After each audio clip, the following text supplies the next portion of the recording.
All right, folks, grab your wallets, your sense of humor, and maybe a stiff drink because Uncle Sam is back at it. The federal government has taken wasting your tax dollars to a whole new level, and Senator Rand Paul is here to spill the tea, or should I say the tequila, for Sunfish. Get ready for a whirlwind tour of cocaine-fueled quail, frogs with dating dilemmas, and research so pointless even your dog would roll its eyes.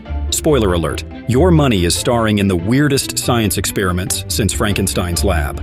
Let's dive into this taxpayer-funded circus, where laughter is guaranteed and tears are optional. Here's one of my other favorites from William Proxmire's days.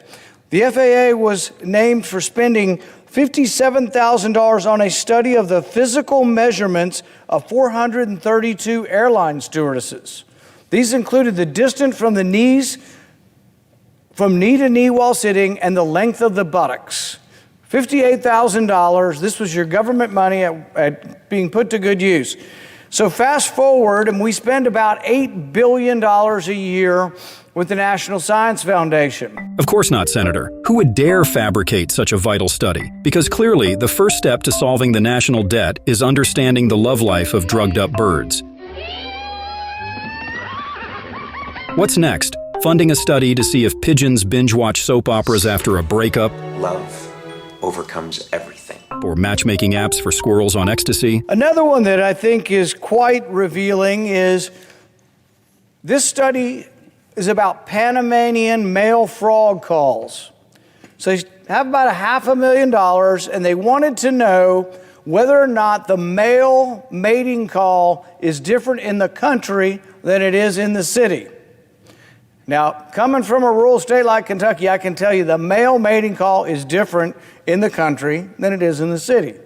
But nobody in Kentucky wants $500,000 spent on a Panamanian frog's male mating call. In looking at the National Science Foundation spending, we also found that they spent $30,000 studying Ugandan gambling habits. Really? We're studying why people gamble in Uganda, why there's a black market in Uganda. Well, you know what? I think we know the reason. When government oppresses business and regulates business to death, they go to the black market. So if you make something illegal, you often get more of it. But we spent $30,000 traveling over to Uganda to study their gambling habits. Utter waste of money. Of course, because understanding why Ugandans gamble is so much more pressing than figuring out why Americans gamble on Congress doing its job. Who's funding this? Las Vegas tourism? What's next? Studying why people eat gelato in Italy? Spoiler alert, it's delicious. We spent about $500,000 on a video game. This is an app for your phone. I know we all need things to do when we should be working or at school. This is an app for school children to teach them alarmism over climate change. So you can click on the app and it'll scare you to death that California is going to be underwater in about 100 years. None of which is true, all of which is alarmism, and $500,000 spent by the government to alarm our school children's not a good idea. This next study points out a problem with funding in general in our government. You give funds for something that ostensibly might be a good cause. So a couple of years ago, they gave money for autism, $700,000 for autism. You think, well, autism, even myself, as conservative as I am, I could probably say, well, that's something we ought to study, autism. Well, they subcontracted $700,000 of it to a bunch of egghead researchers to watch Neil Armstrong's statement on the moon. You remember the black and white photo? He's on the moon, and he says, one small step for man, one giant leap for mankind, or did he really say one small step for a man?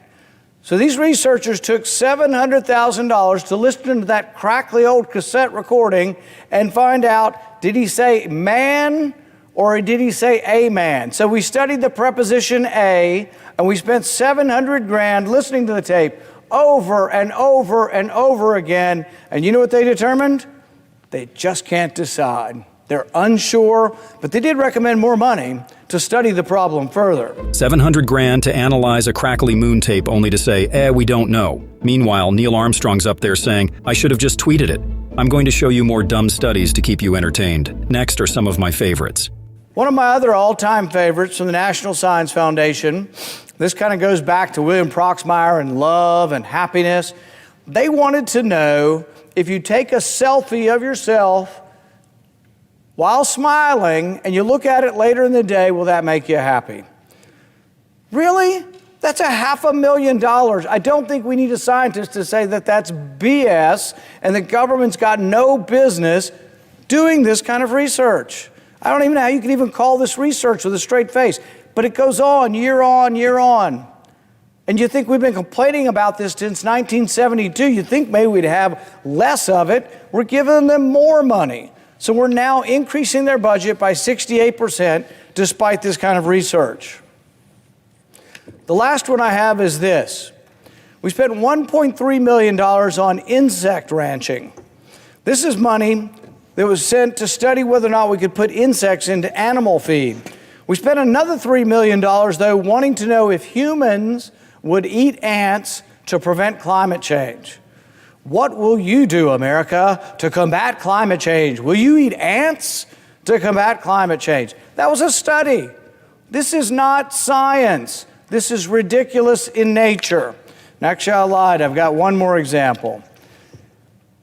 We spent $1.5 million studying lizards on a treadmill. So I know you've all been curious, when lizards walk and they kind of waddle and they have a funny walk, why do they walk that way? What's going on in their knee joints? What do their hip joints look like when they waddle across the lawn? Everybody wants to know that, but are you willing to spend $1.5 million of your taxpayer dollars to take x-rays, live, real-time x-rays of a lizard walking on a treadmill? I tend to think, maybe Alzheimer's research, maybe cancer research, maybe heart research, but spending good, hard cash on x-rays of a lizard on a treadmill do not strike me as the most pressing concerns of government. A $27,000 study to investigate why prison inmates try to escape. Really? We couldn't figure that one out on our own? A $6,000 guide on how to use Worcestershire sauce.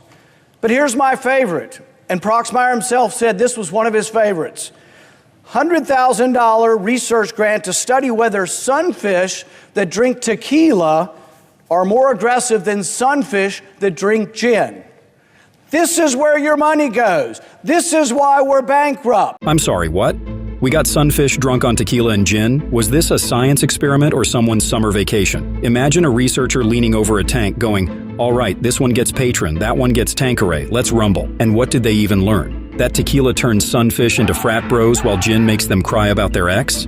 This right here is why aliens won't talk to us. According to Senator Rand Paul's 2023 report, the federal government wasted $900 billion of your tax during the year. Some questionable government spending included $2.7 million to study Russian cats on treadmills, Barbies used as COVID relief ID, $169 million in ruined military equipment by leaving it outside, $6 million to boost Egypt's tourism, and over $200 million in COVID aid to wealthy music artists like Post Malone and Chris Brown. Here are just some dumbest examples.